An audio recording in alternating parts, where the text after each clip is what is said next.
दोस्तों नमस्कार, मैं सौरभ गोस्वामी। हमारे साथ समाजवादी पार्टी की पूर्व जिला अध्यक्षा ज्योति लोधी जी हमारे साथ में हैं और आज उनसे चर्चा करना चाहते हैं। चूंकि मौजूदा माहौल में कुछ चीजें बदली हैं, कुछ पार्टियों का समर्थन इन्हें मिला है और आज कार्यालय पर मीटिंग भी थी। नई रणनीति बन रही है और टिकट की आशंकाएं बनी हुई हैं। रमेश कुशवाहा ज्योति लोधी के बीच में कहेंगे बिल्कुल एक कांटे की टक्कर देखने को मिल रही है। कुछ जातिगत समीकरण ऐसे बन रहे हैं कि अगर झांसी में प्रत्याशी का कोई चेंजिंग होती है तो फिर कुछ भी हो सकता है। दोनों ही पक्ष दम से मैदान में खड़ा हुआ है और केवल दो ही पक्ष ऐसे हैं जिनकी दावेदारी सबसे ज्यादा है। हम लोगों की कई सर्वे में सामने आई, तो अब ज्योति लोधी से समझना चाहते हैं क्या चल रहा है। ज्योति जी, आपका स्वागत है। बताइए क्या हाल चाल है मौजूदा माहौल में वर्तमान में उत्तर प्रदेश में चारों तरफ अखिलेश यादव जी का माहौल है। विपक्ष अगर किसी से पूरे भारत में अगर बीजेपी किसी से डरी हुई है तो सिर्फ अखिलेश यादव से डरी हुई है, क्योंकि उनकी जो रैलियां हो रही हैं जगह जगह, उन रैलियों को देख के माननीय मुख्यमंत्री जी बहुत डर गए हैं। अरे प्रधानमंत्री भी डरे डरे लग रहे हैं, हमें लग रहा है हर जगह 15 दिन में 10 और दिन में उन्होंने एक बात अपना ली है कि समाजवादी पार्टियों के घरों पे छापा मारो और ऐसे व्यक्तियों के घरों पे छापा मारो जिनके पास बहुत पैसा है और झूठ बोल दो कि ये तो समाजवादी का है, बल्कि वो निकलता बीजेपी का ही है। अखिलेश यादव के सामने अमित शाह हैं, प्रधानमंत्री हैं, जेपी नड्डा हैं, योगी आदित्यनाथ जी हैं, स्वतंत्र देव सिंह जी हैं और राजनाथ सिंह जी हैं। ये 6 नेता ऐसे हैं जो अखिलेश 6 को लगातार अखिलेश यादव टक्कर दे रहे हैं। पूरे भारत में अगर बीजेपी को माननीय प्रधानमंत्री और मुख्यमंत्री जी को किसी से डर है तो उसका नाम श्री अखिलेश यादव है, क्योंकि इन्हें लगता है कि विपक्ष में अगर कोई दावेदारी है भविष्य में तो सिर्फ अखिलेश यादव रखते हैं।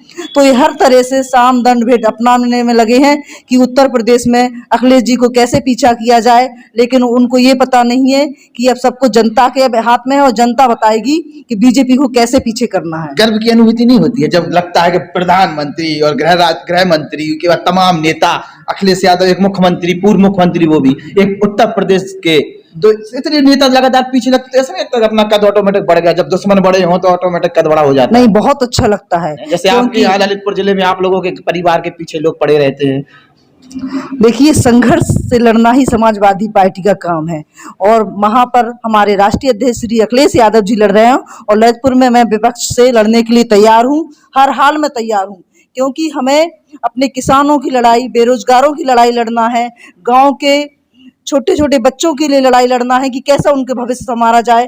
एक सत्य की लड़ाई लड़ना है। तो सत्य की लड़ाई में जितने भी महापुरुष हुए आज तक और जिन्होंने सत्य की लड़ाई लड़ी है उनको मुश्किलों का सामना करना पड़ा, लेकिन जीत आखिर उन्हीं की होती है। अच्छा, जाते जाते ऐसा लग रहा है क्योंकि चुनाव कभी भी घोषणा हो सकती है, बीजेपी वाले आए दिन कहीं ना कहीं कुछ ना कुछ करते हुए नजर आ रहे हैं।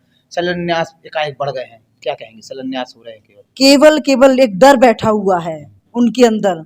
बहुत ज्यादा वो लोग समाजवादी पार्टी से डरे हुए हैं, इसलिए वो शिलान्यास कर रहे हैं। 5 साल 10 साल से उनकी सरकार केंद्र में है, 5 साल से यूपी में सरकार है, जबकि उन्होंने शिलान्यास नहीं किए। वो सिर्फ चुनाव जाते जाते उन्हें डर है कि कहीं हमसे भूल ना हो जाए, हमसे हमारी पार्टी से छिन ना जाए उत्तर प्रदेश की गद्दी, इसलिए वो शिलान्यास कर रहे हैं। लेकिन जनता जाग चुकी है, वो समझ रही है कि ये शिलान्यास किस वजह से हो रहे हैं। आप पूर्व जिलाध्यक्ष भी हैं पूरे, चाहे मेहरौनी विधानसभा की बात करें, चाहे ललितपुर सदर सीट की बात करें, दोनों जगह आपने तैयारियां देखी हैं, कार्यकर्ताओं को संभाला, नेतृत्व किया है।